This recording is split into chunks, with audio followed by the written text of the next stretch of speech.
Welcome to Chillin' 101. We hope this video helps. In this video, I will explain how to use oregano essential oil. Dilute 1 drop per teaspoon of carrier oil for safe topical use. Start with 1 small patch test and wait 24 hours for any reaction. For aromatherapy, add 1 to 2 drops to a diffuser and run for 15 to 30 minutes. Store oil in a dark glass bottle away from heat and sunlight to preserve potency and aroma. Oregano essential oil is powerful, so safety matters. Always dilute before skin contact and keep the oil out of reach of children and pets.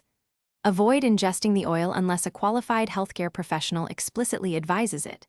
If you are pregnant, nursing, or have chronic health conditions, consult your provider first. Remember, a little goes a long way, and respectful, cautious use will help you enjoy benefits without unnecessary risk or irritation. Think of oregano oil as a targeted tool rather than a daily staple. For air use, 1 to 2 drops in a diffuser for 15 to 30 minutes is enough. For skin, mix 1 drop with 1 teaspoon of carrier oil and apply to specific areas only. You can blend with gentler oils like lavender to tone down strength and aid relaxation. Keep uses occasional and purposeful to avoid sensitivity or overuse. Thanks for watching. Consider subscribing if we helped you.